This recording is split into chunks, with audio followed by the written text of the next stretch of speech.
Senator Faruqi. Thank you, Madam Acting Deputy President. I must say it boggles my mind that there are people sitting in this Parliament that want to repeal a law that allows sick and injured people to receive the medical attention that they need. And how full of hatred must your heart be to say that someone should be denied the medical treatment that they desperately need simply because they are a refugee or an asylum seeker?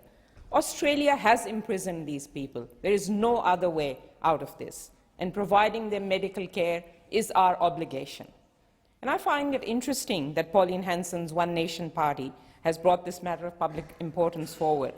Perhaps they are concerned that the Liberal Party is now even more callous than them in their continued persecution of asylum seekers, and they are seeking to play catch-up.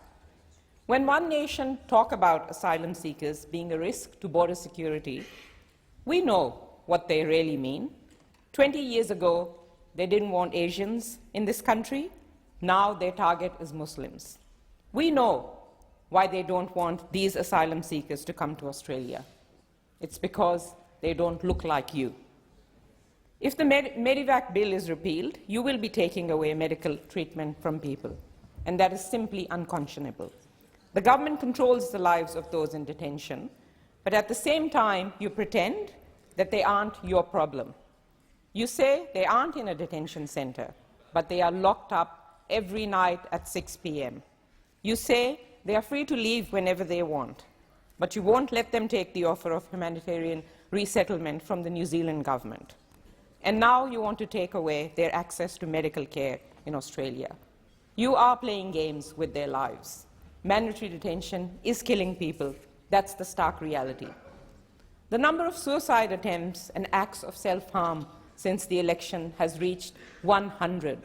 One young man set himself on fire inside his room. Australia's onshore detention system is killing people as well. Just this month, a 23-year-old man who fled war-torn Afghanistan 6 years ago has died at a Melbourne immigration detention centre. We had him locked up for 6 long years. In September last year, a 22-year-old Iraqi man died in hospital after attempting to take his own life at Yonga Hill Immigration Detention Centre in Western Australia.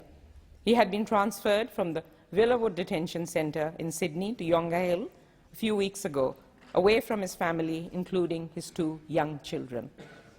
Jane McAdam and Fiona Chong recently penned an opinion piece called "How Did Our Treatment of Refugees Come to This?"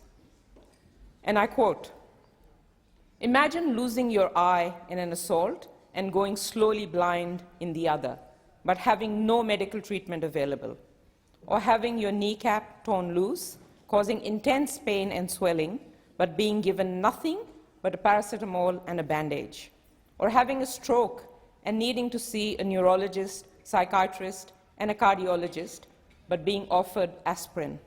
These things are happening to refugees held offshore on Australia's watch." How did it come to this? Yes, indeed. How did it come to this? It came to this because of the bipartisan cruelty of both the Labour and Liberal governments. It came to this because you don't see asylum seekers as people just like us. It came to this because you choose fear over compassion. The authors go on to say, in essence, Australia has sought to create conditions that are so bad that they come close to rivaling the life-threatening conditions from which people are fleeing in the first place.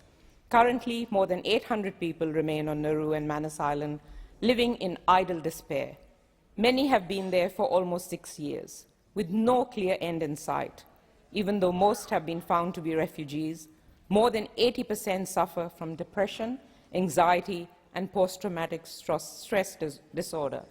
Reading this and knowing what we all know, it is appalling that this government's major priority is to torment them even further. Enough is enough. We need to close this terrible chapter in our history and find some humanity in our hearts.